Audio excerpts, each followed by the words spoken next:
I'm Stacy. Hey, I'm Steph, Welcome to Harnessing Your Power. where we discuss everyday topics to break through the stigma and harness our power through self-mastery. Tune in every Tuesday to join us in conversation as we dig deep into our minds and get closer and closer to our highest self.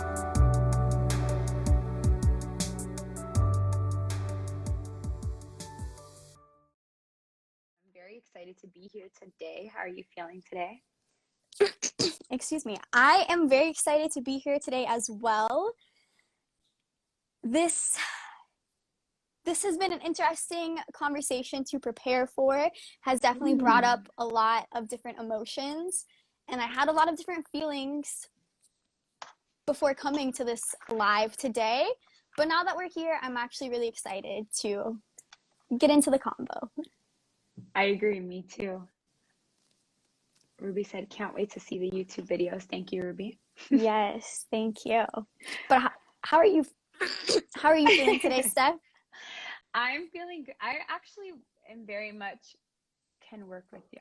I'm very much feeling the same way. I feel like before coming on today's, I feel like I dove into like a lot of research and like just a lot of stuff, and I was just like, I was having a lot of feelings too. But I'm always excited to be here, always excited to be sharing with you and sharing with everybody who's on here consistently and listening to us on the recording, on the podcast, on YouTube, wherever you're at. We appreciate you.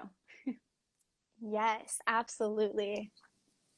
But honestly, I'm ready to just dive right in if you're ready to just dive right in. Let's do it. All right. Do you want to get started or do you want me to get started?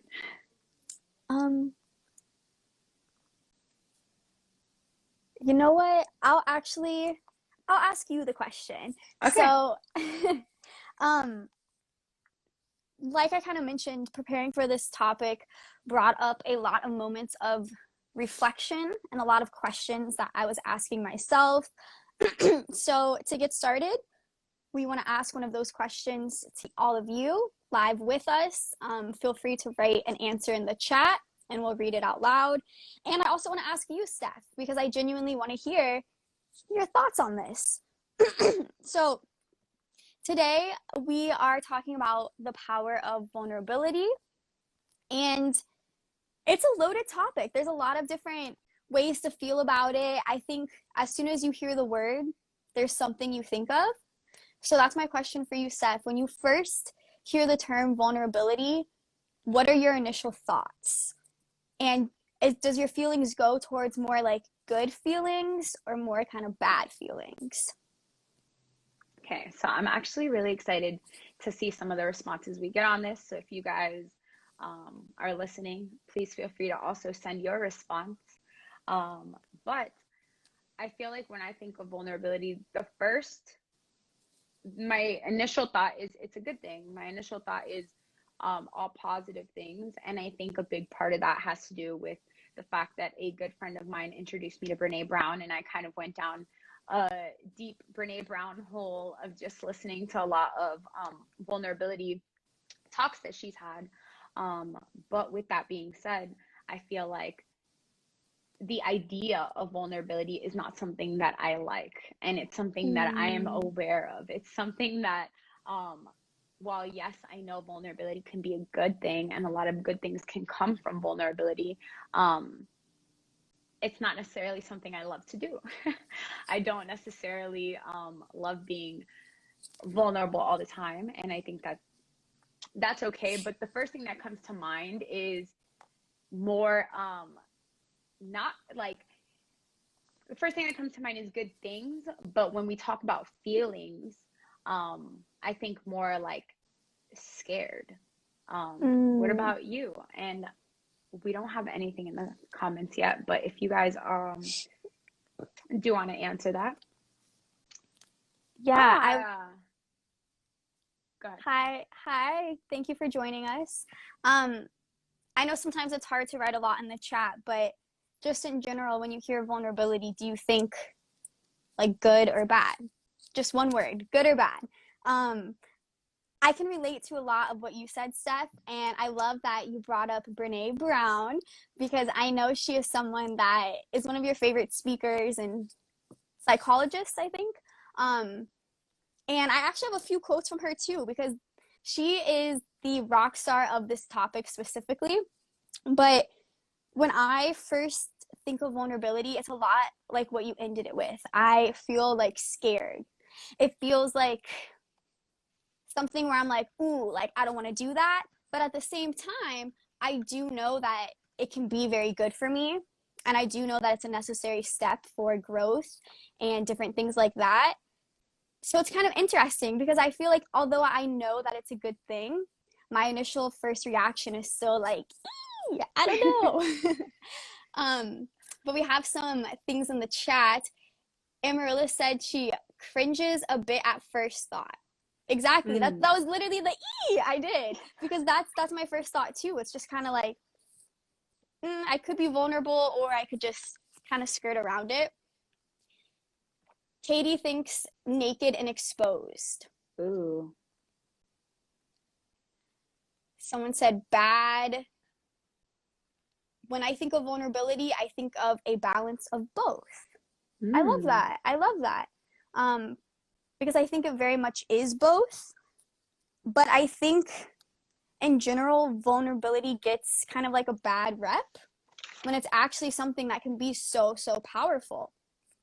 So I actually wanted to share this quote from David White. He's a poet. He said, vulnerability is not a weakness, a passing rewind. Vulnerability is not a weakness, a passing indisposition, or something we can arrange to do without. Vulnerability is not a choice. Vulnerability is the underlying, ever-present, and abiding undercurrent of our natural state. To run from vulnerability is to run from the essence of our nature. The attempt to be invulnerable is the vain attempt to be something we are not, and most especially to close off our understanding of the grief of others. More seriously, refusing our vulnerability, we refuse the help needed at every turn of our existence and immobilize the essential title and conversational foundations of our identity. And I know that quote was a lot, but I feel like he really summed it up in a great way of, you know, we kind of think of vulnerability of being something scary that we can avoid, but the reality is like we can't avoid it. So understanding that and then being able to like harness the power in that is where you can really unlock your power. I love that quote, and I love that in there you said something about running away from our true nature. And I feel like that definitely stuck with me because I don't know, I actually didn't ask you this, but do you have, I know you're all about definitions. Did you get a vulnerability definition? I actually did. Excuse me 1 second. And it was really interesting looking up the definition because I looked at multiple definitions for vulnerability and vulnerable from a lot of different dictionaries and different websites. And in general, they all have very negative wording and very negative connotation around it. The gist of it is, 1 second. The gist of it is being susceptible to physical or emotional harm or damage. And I feel like that definition doesn't sound ideal. Like it doesn't sound good to make yourself susceptible to that. But another definition that I liked more said being capable of being physically or emotionally wounded. So it doesn't necessarily mean that it's going to happen. It doesn't mean that, you know, there's an increased chance that you're actually going to get hurt, but it just means you're opening up to be capable of that, which to me is also opening up to be capable of everything else. Yes, the opposite. The capable, or being capable of whatever the opposite of getting hurt is, or the plus side, the good side. I'm sure I will quote Brene Brown a gazillion times through this. So, but her definition of vulnerability is vulnerability is at the core of fear shame, anxiety, but also is the birthplace of joy, love, belonging, creativity, and faith. And I think what I love about that is that it's not just the bad side of that.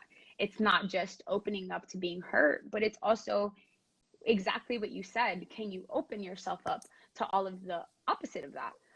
Which I feel like she worded very well.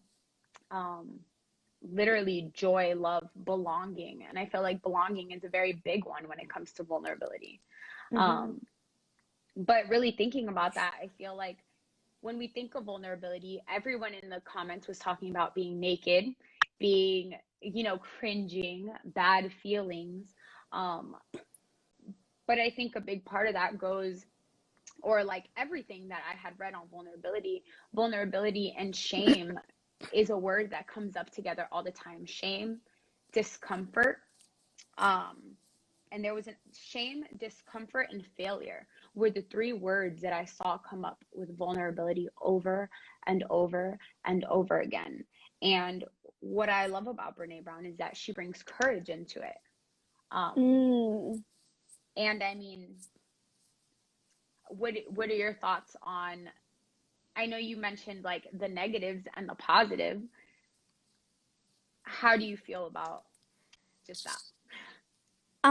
I feel like, well, one thing I read, which sparked this thought, was that a lot of times when we think of vulnerability, like you said, like we jump to the negative and we're actually associating the feelings of shame and Mm, rejection and fear and failure. And we're associating all of those feelings with vulnerability. But vulnerability does not equal shame. And a lot of times, like, it's very in line with like fear of anything. A lot of times, the fear of whatever it is a lot worse than actually facing the event. Like, we catastrophize these things in our mm, mind, and that causes us to not want to feel vulnerable because we feel like the other person's going to judge us, or this we're going to be rejected, or we're going to be hurt, or the situation isn't going to go how we want. And it all just comes down to the fear of not knowing what the outcome is going to be. But all of that isn't vulnerability. Like, that's not what mm, vulnerability is. That's just the shame all around it.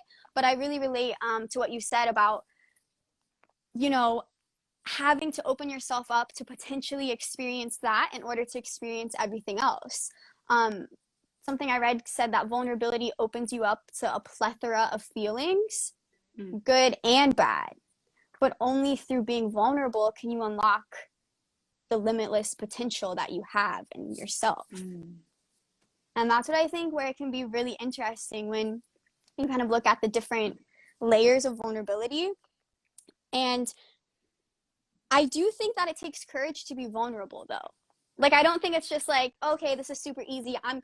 I don't think you just think, okay, I'm going to be vulnerable and now you're vulnerable forever. I think at every situation, it takes courage and it takes bravery to actually be out there with your full self, living your full truth and being vulnerable. But I think it's worth it because that's how you're even putting yourself out there to experience everything and to really experience what it is to be a human. mm.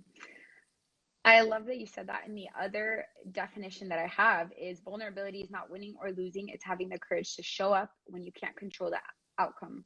Vulnerability sounds like truth and feels like courage.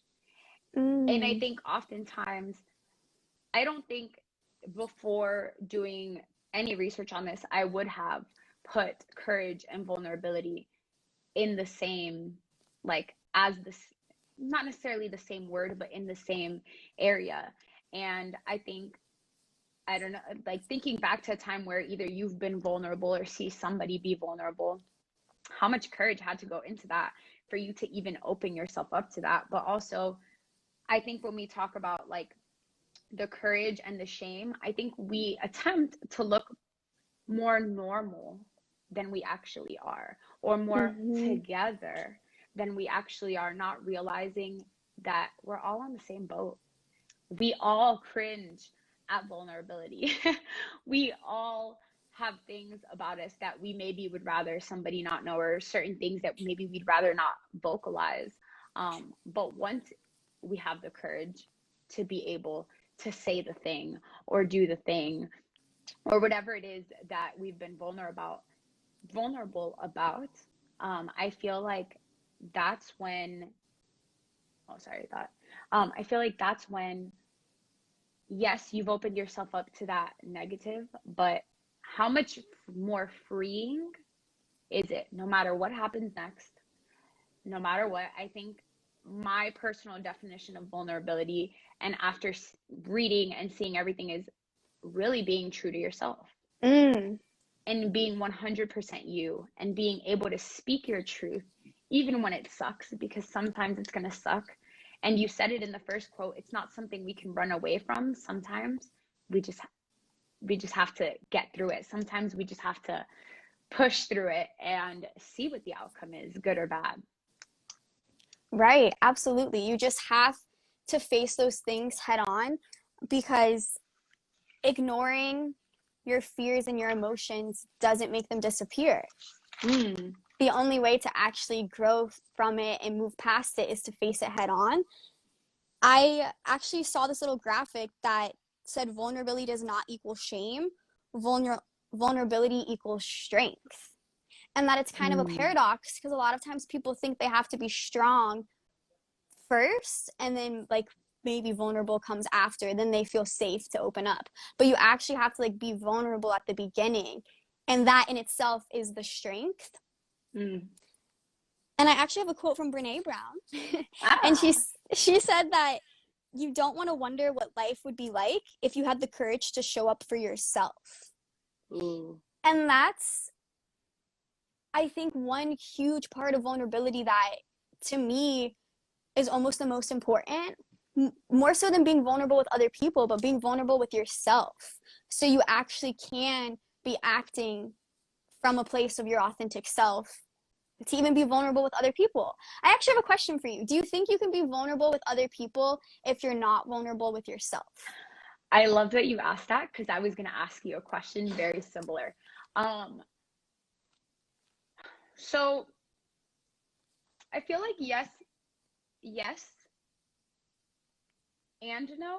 I think there's different levels to vulnerability, and I think sometimes being vulnerable with ourselves is probably the hardest. Mm. I think being able, like, you're the only person you can't hide from.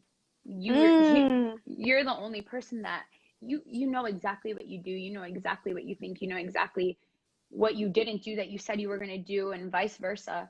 And you're the only person that you can't hide from behind closed doors. And I think sometimes being vulnerable with yourself is the hardest thing to do.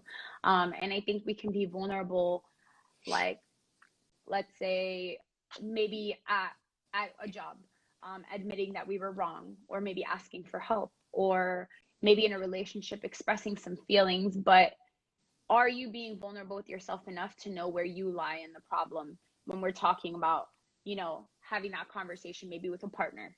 Cool, you can be vulnerable enough to sit here and say, hey, this is how I'm feeling. But are you vulnerable enough with yourself to understand, hey, this is how I'm feeling, and this is how I'm making you feel? Or Mm. this is what I did to make myself to add to the situation. So I do think you can be vulnerable with others, and not necessarily be vulnerable with yourself. But I think being vulnerable with yourself is probably the most important, even though it's maybe not the easiest. Yeah, I definitely agree about that, because I think it's that next step of taking the responsibility of your own thoughts and actions and having that Mm, self-awareness. Um, something the I was listening, responsibility. yeah, That's good. something I was listening to said vulnerability is the key to self-awareness, because it Mm, is having that look with yourself in the mirror on a completely vulnerable level. But in the same side, having that conversation with yourself in the mirror and being vulnerable, not just to a place where, you're like really reflecting on how you feel and what you did, but you're accepting yourself for it. I think that's part of vulnerability, is opening up with with love and with compassion, and being able to show that to yourself, and then from there you're able to show that to others too. I think, a lot of times on this podcast, we talk about everything is happening for my greater good, or, the universe is always conspiring in my favor.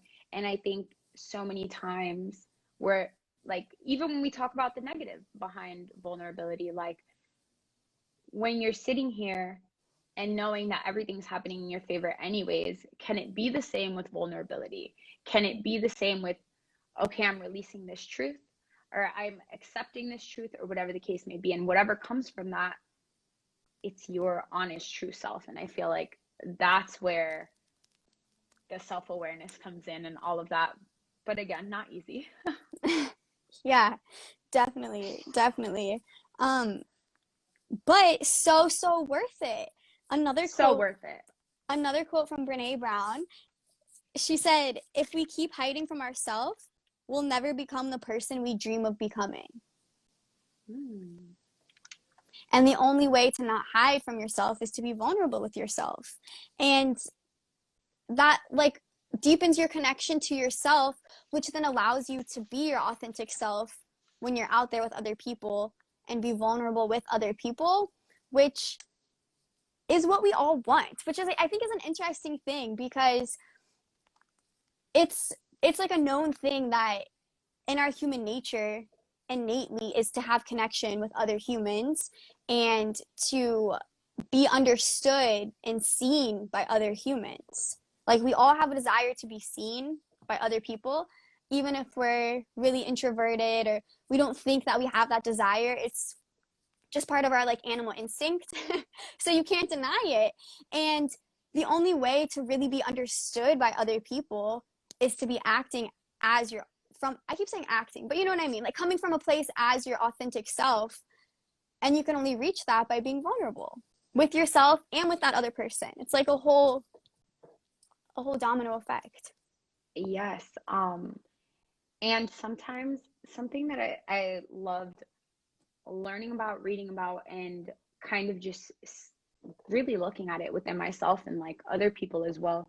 But leaning into vulnerability isn't the easiest thing, but also, so a lot of the vulnerability, like stuff that I've learned through Brene Brown, and she does a lot of leadership and vulnerability.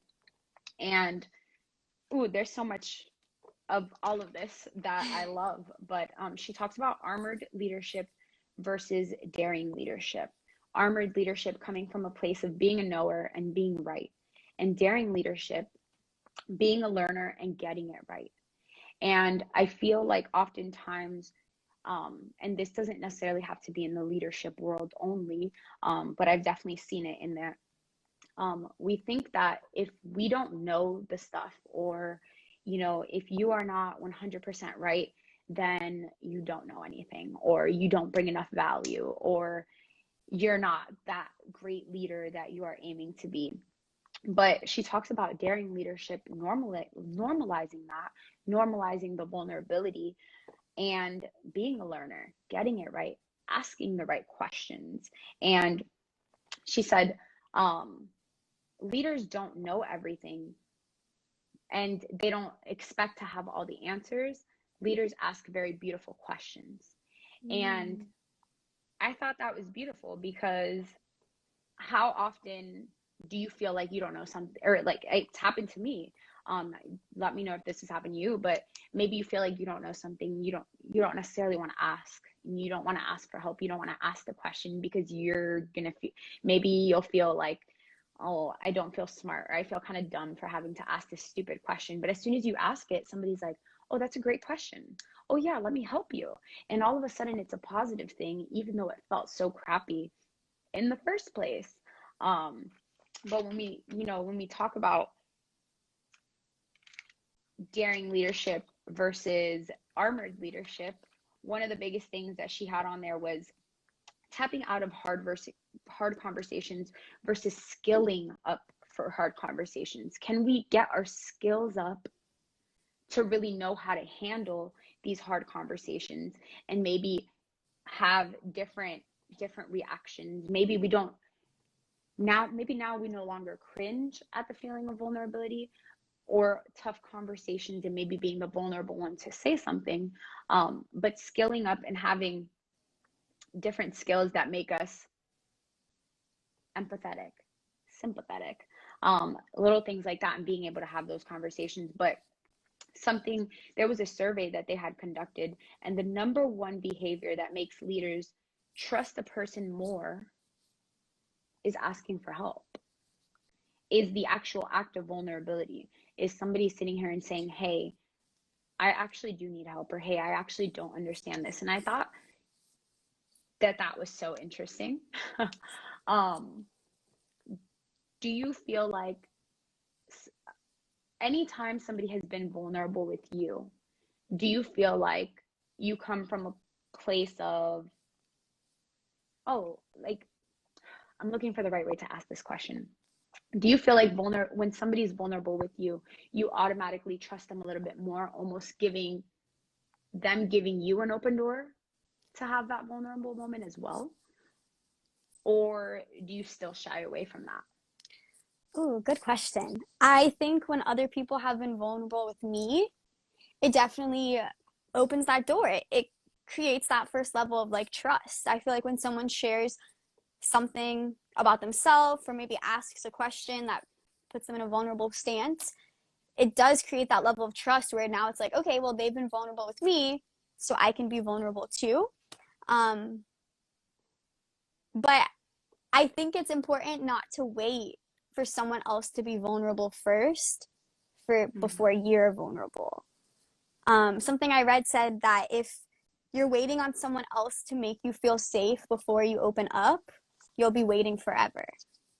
So I think that's also something that I've heard in leadership stuff before, is sharing something first, like you being the one to open that door first, you being the one to be vulnerable first, so that other person does feel comfortable to do it back. But I think it is something we could work on, to just be willing to be vulnerable even if the other person isn't first. But I think it's definitely something that isn't as normalized in our society.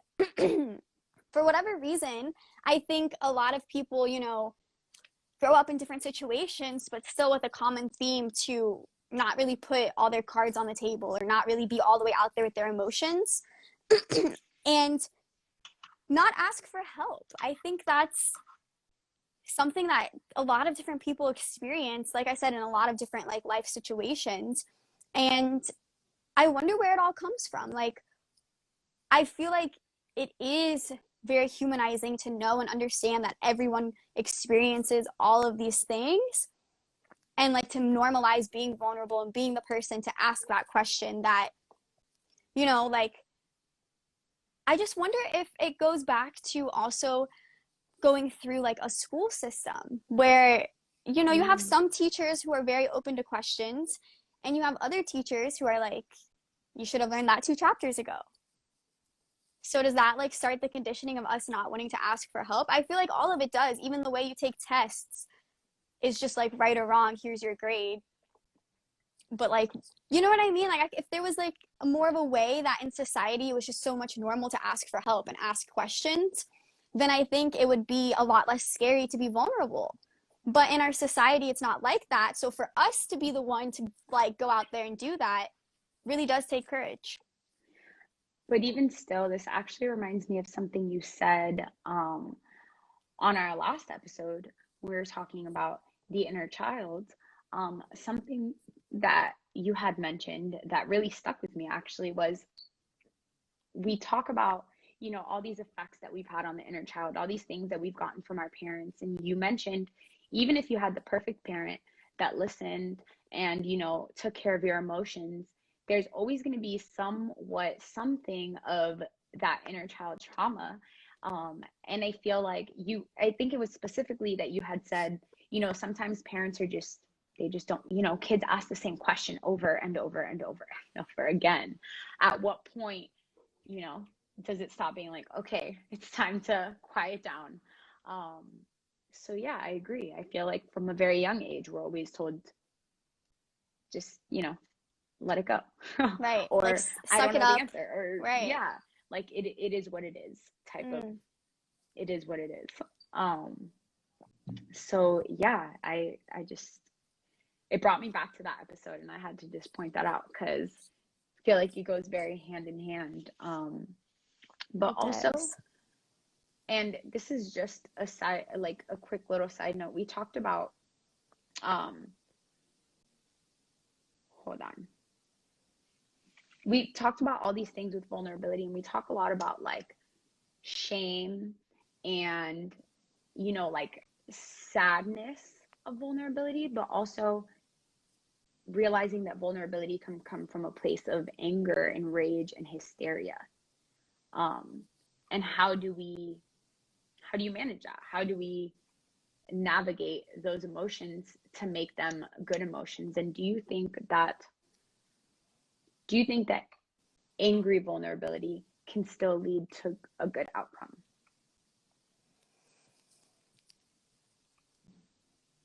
I think it can, but I think that also goes to show the power of and the need for vulnerability with yourself. Hmm. Because I feel like anger is usually an emotion that we use to displace something else that we're actually feeling. Um, Cara Lowenthal of the podcast Unfuck Your Brain, which is one of my favorite podcasts, she does a lot of stuff on thought work. And one of the big things is not only your thoughts preceding your action, but like the thought that preceded that thought. Or like the kind of like the cycle of like your reactions and thoughts and emotions. So sometimes an example was sometimes that we feel anger or like we act out of anger and have like a moment where maybe we tell someone like, hey, I really don't like how you did that. And that's a vulnerable moment. Like sharing that feeling with someone is being vulnerable. And maybe it's coming from a place of anger. But maybe if we were a little more vulnerable with ourselves, we would know that what they did doesn't actually make us mad, but maybe it makes us feel something else about something else. Or maybe it makes us aware of an insecurity that we have. I feel Hmm. like anger is often a defense mechanism, Hmm. but I feel like you could still have that vulnerable moment and it lead to some type of positive outcome or growth. But I feel like more often than not, in angry type of moments and situations, there's not always a positive outcome right then. But I Hmm. think it could still be part of like bigger growth. Yeah. I agree.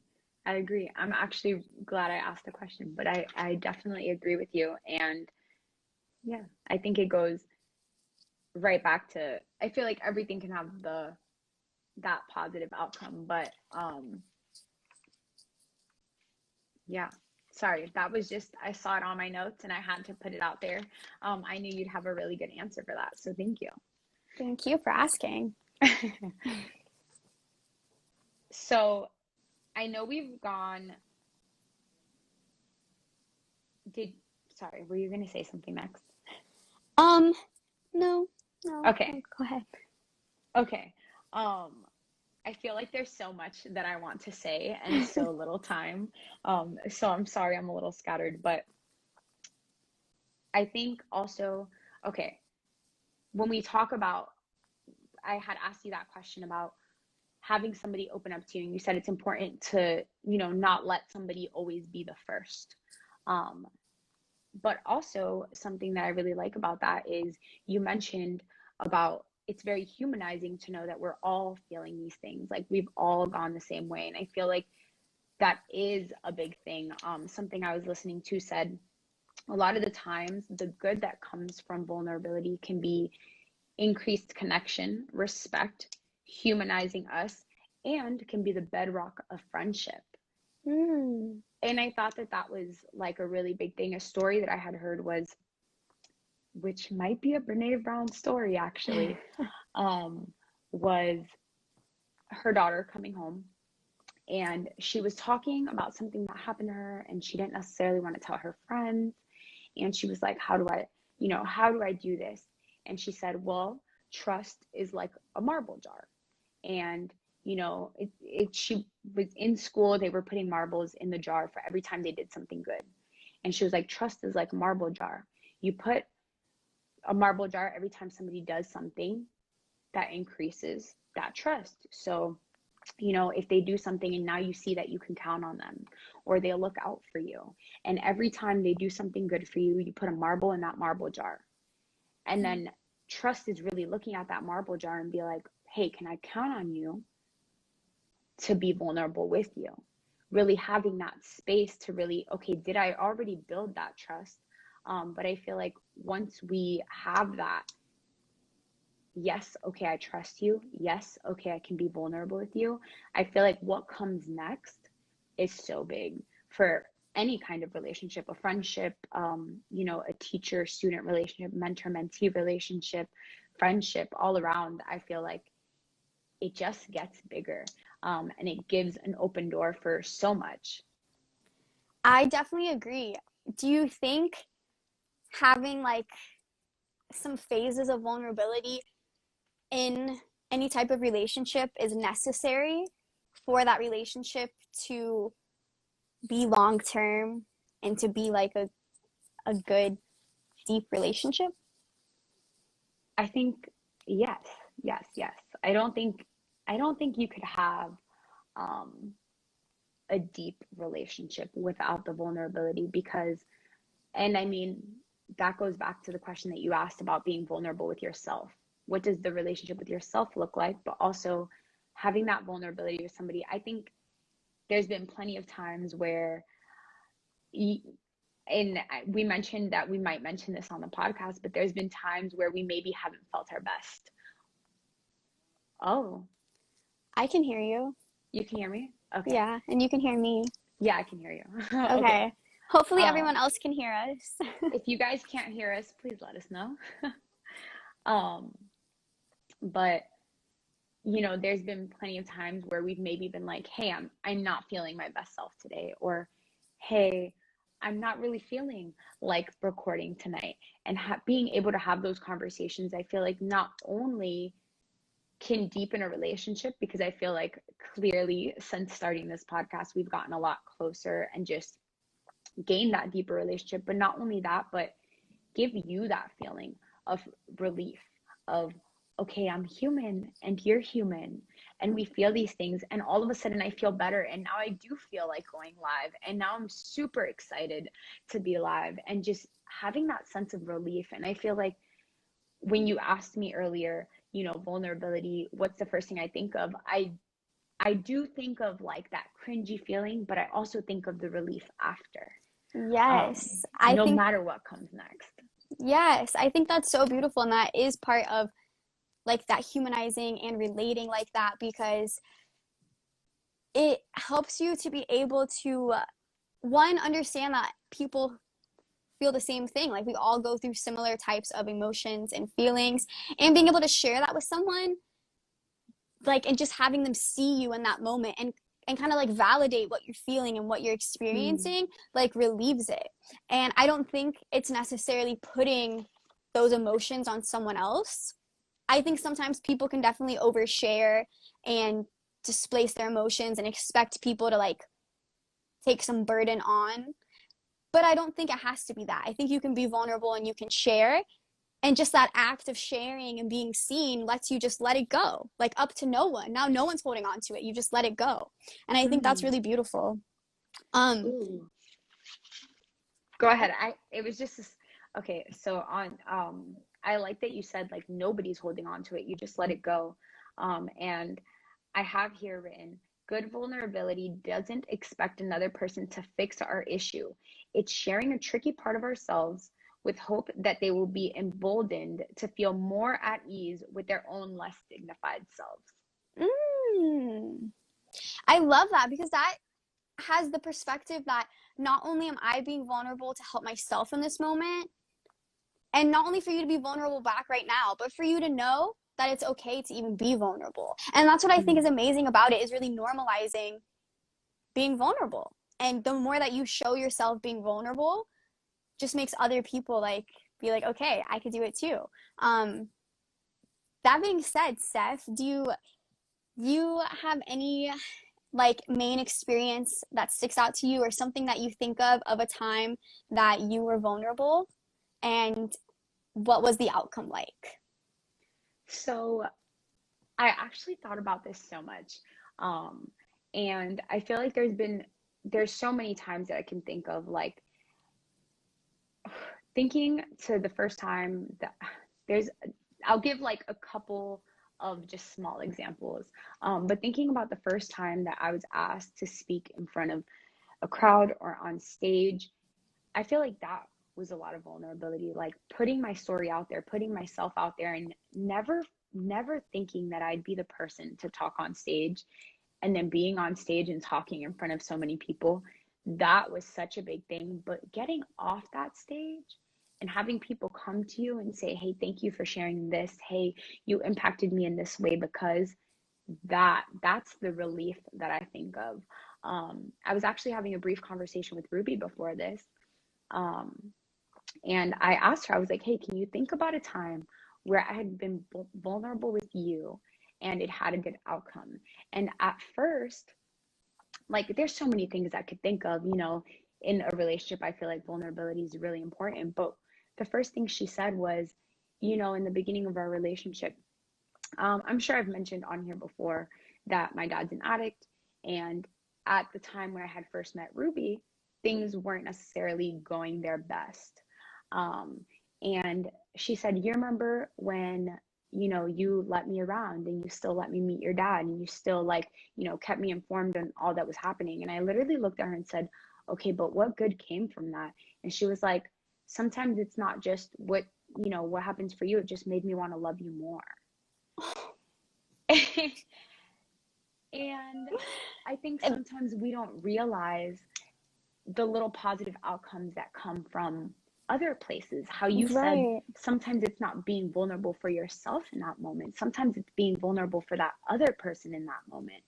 Um, so I just thought that that was like, I actually wasn't going to share that at first, but when you said being vulnerable for that other person, I feel like right there, that's what that made me think of, was just, oh, like all I did was share what was happening in my life. And yes, that was very vulnerable, but you just wanted to love me more. Like that was, I love that. I love that. And like you said, like it was being vulnerable because it was something, deeply personal, but it was just you living your life and what was happening to you right then. It wasn't like, oh, let me think about a crazy personal thing to tell you. It was just like, hey, this is literally my life right now. And that's what being vulnerable is. It's just like being yourself right then. And that just is a perfect example of how powerful it can be to like deepen connections and create a sense of intimacy. mm, yes. And oh, I was going to say something, but you said that and that was so good. Um, I lost it, but I'm sure I'll remember it and come back to it. But what about you? What about a time where you were vulnerable? Um, I was thinking about some different personal examples to share before this, and that felt like a very vulnerable act in itself. Like, even to share something of a time that I was vulnerable is like reopening what all of that was. So, an example that I thought of that I thought could be relatable is when I moved out here to LA, to a brand new city after living in the same city that I was born in, lived there for 22 years, um, and then moved to a brand new city for the first time and looking to, have my own sense of community out here and to make new friends was a very vulnerable experience for me because something I have really been growing through most of my life is being more confident to put myself out there. And I used to say that, oh, I'm shy, but I realized I'm not shy. I love to talk. I'll talk to anyone that listens. But it's just that initial moment when you first meet someone, like, what are you going to talk about? I feel like in that moment is a really vulnerable moment to me when you're having that first impression, they're having the first impression of you. Like, I'm like kind of nervous just thinking about that.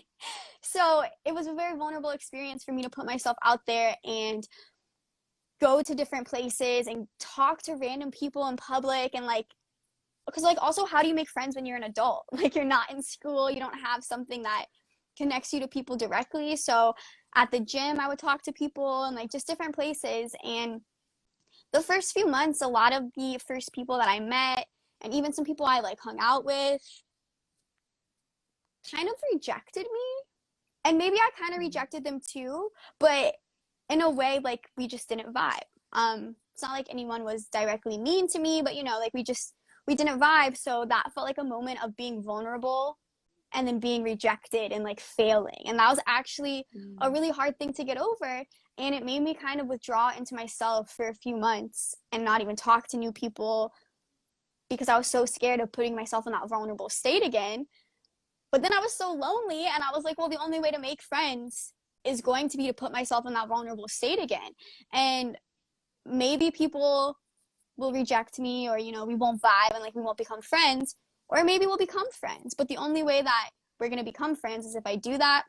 So, you know, put myself out there again. And eventually I did meet some really amazing people out here in LA, and I did make friends. And there was some other people along the way that I didn't become friends with. And there's a few people that I consciously know is because it was my choice. I actually didn't vibe them. So, you know, that was a moment where they were also vulnerable, and maybe they felt rejected from me. I think it's always a two-way street. And I think it was still powerful to have those moments of, you know, being rejected of the friendship, because that still was a growing moment to, again, gain more confidence in myself.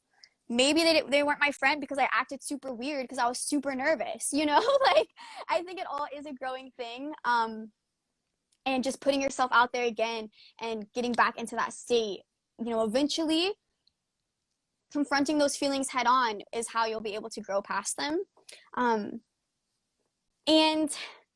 another example I have is actually sharing this podcast with you, Seth, and being vulnerable together with each other in conversation and with all of our listeners and viewers. And, you know, I get kind of anxious and nervous before every single episode, even though I've definitely had more confidence since we've been doing more of them. But I have to look myself in the mirror and actually like give myself a pep talk every time, because it does feel very vulnerable, for one, to be here live, because there is no redo. Like, if I say something, it's out there, and then we save this and put this out on a podcast. So not only are we here live, but this is like out in the internet forever. So I think it's vulnerable. Plus, what we talk about and our own personal experiences to share, like, I think it's one of the most vulnerable things that I do right now. But I think it's also one of the main things that has propelled so much growth for me. So it goes hand in hand. How do you feel? Do No. you feel vulnerable on the podcast? Oh my gosh, all the time. And like, I mean, I can't tell you guys, like, everybody who listens, how many times, like, you and I will be on calls beforehand and just be like, hey, do you think I should say this about myself? Or do you think this is a story that I should say on live? And sometimes those things are scary because, like you said, this is going to be out there forever. Like, this is going to be on, I mean, just out there on the internet. And I feel like to know that, and like you said, being live, like, if I mess up, I mess up. You guys are seeing it. Everybody's seeing it or hearing it. But I also think that that is the beauty of vulnerability, is being our authentic selves. And I think when we really take a look at vulnerability, like, how are so many of us going without being vulnerable in our day-to-day lives? And can you be your truest self without being vulnerable? Because I think, Stacy, and you can let me know if you disagree, but I think we would be doing a disservice, to all of the Harnessing Your Power listeners if we didn't come as our true authentic selves and who we are right now. And honestly, going back and listening to old episodes, I can hear our growth. Like, I can hear and see our growth, and it's crazy. So yes, I absolutely feel vulnerable doing this every single week. And the more we grow, the more excited I get.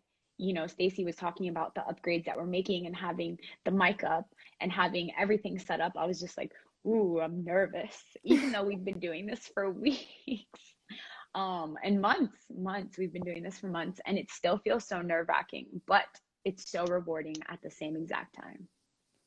Exactly, exactly. It really is.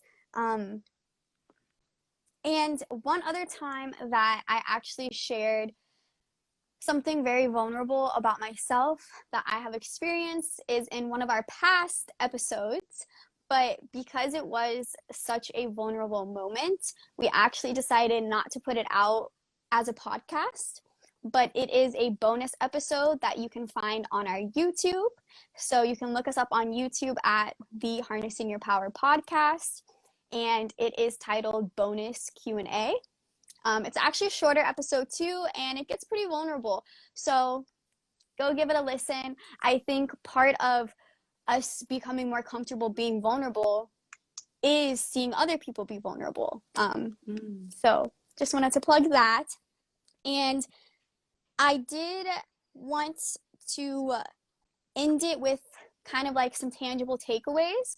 But did you have any last thoughts or any amazing quotes from Brene Brown that you want to share?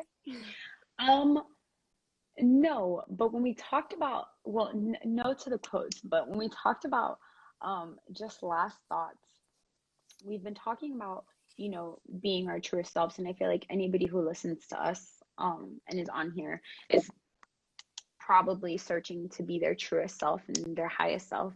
Um, and I think we've maybe already touched this, but do you think that it is possible to grow into maybe not your highest self, but a higher version of your current self without being vulnerable? Like, not necessarily, like, does that make sense? Like, do you think that Mm-hmm. you can still find growth without the vulnerability?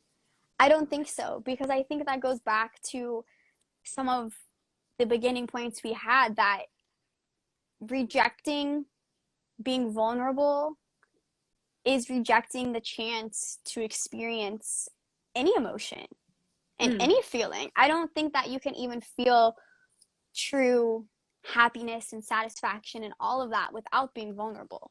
I think you have mm, to open yourself up to both. So I don't think you can actually see growth. I mean, I think you can see growth without being vulnerable, but I think eventually you'll hit like a roadblock. And okay. like, I think you can only get so far. And then if you really want to like get to your highest self up here, you have to be vulnerable. I think that's why I reworded the question too.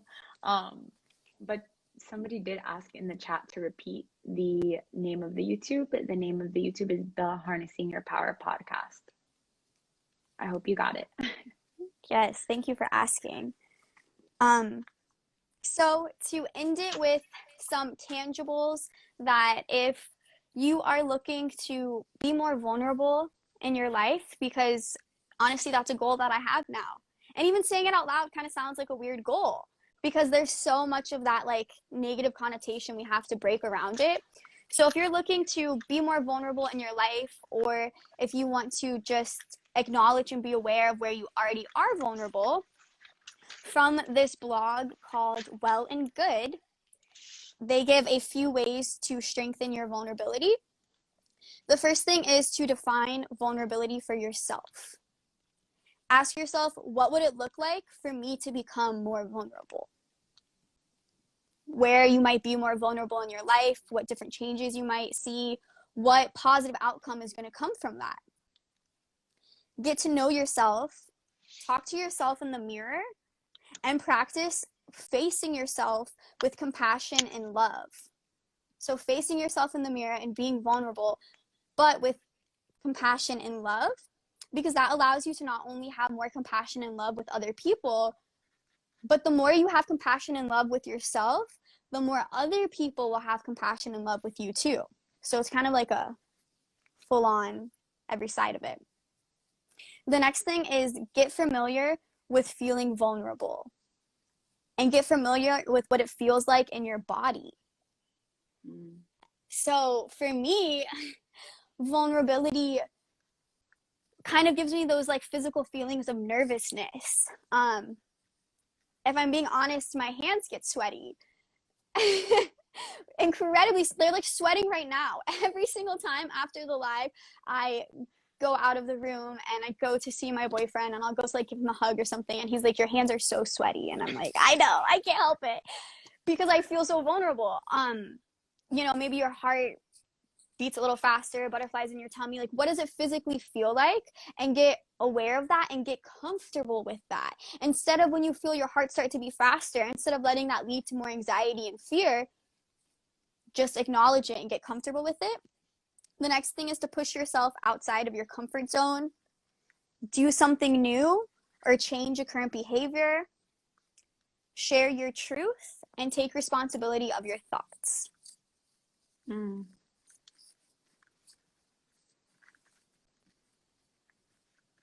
Sorry, I'm writing all this down. Oh, you are good. Write it down. And I think sharing your truth is a really powerful one too.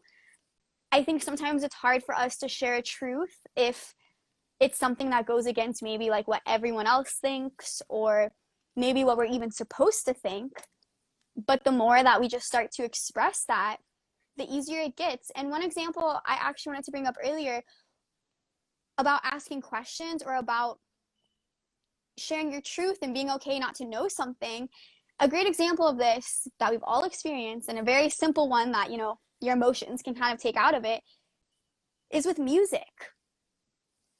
I feel like especially when we were younger in middle school and high school, you know, people would be like, oh, have you heard of like this artist? Like, oh, do you like this song? And you're like, oh yeah, of course. Like, or you're like, oh no, like of course no one likes them. Like, I feel like music is something that we get really influenced with by other people, and we also sometimes feel embarrassed to say we've never heard of it because then maybe we're not like cool enough or whatever. So I challenge you to share your truth on the music that you like because I think that's a very easy place that we can start to really get to know ourselves and act as our authentic self, because again, it's something we should be able to take our emotions out of. At this point, be confident in your music taste and share that truth. I think that could be a great exercise of like a first place to start becoming aware of that. I actually really agree with that. Because I remember sharing like my music taste and people would be like, you listen to that? Why? Why is that the reaction? But that is a very good, relatable example. Um, and really quick, you said facing self with compassion and love. And I think that that's so good, but also realizing like what, so in your example, you mentioned that, you know, there were some people I didn't even want to be friends with, and maybe that was them being vulnerable to me. And, you know, maybe I rejected them, but really just facing people with compassion and love. And that doesn't necessarily mean we see eye to eye or we vibe, but it's just, hey, it is what it is, and this is my truth. And I think that's the biggest thing, like still being able to respect somebody else's truth, but knowing your truth. And sometimes like it's vulnerable to be like, well, your truth isn't my truth. Or maybe not the truth, or maybe just the way you see things isn't the way I see things. But being able to just, you know, face yourself with that compassion and love, and face others with that compassion and love, I feel like is always the goal. Seeing from other people's point of views. Yes. Seeing both sides. Exactly, And still coming with exactly. love. Right, right. And I think that is even a more ultimate level of vulnerability, having your own truth and being able to see someone else's and just share that experience. I love it. I love that. Yeah. With that being said, is there anything else you want to add today? I feel like there's so much I could add, but I think that was my main points, and I know we had discussed how this topic kind of ties in to some other topics we were planning on discussing. So if anything we talked about resonated with you, tune in to some of our upcoming episodes because we are going to dive into some of these aspects a little bit deeper. So excited for that. Yes, me too. So with that being said, thank you everybody who's on live with us right now, everybody who is here every single week. I love seeing familiar names.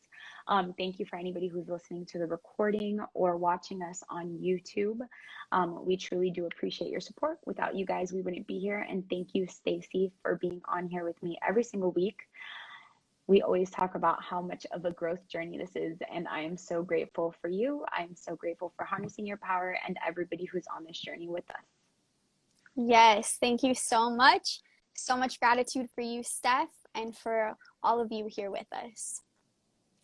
Well, see you next episode. See you then. Bye. Bye.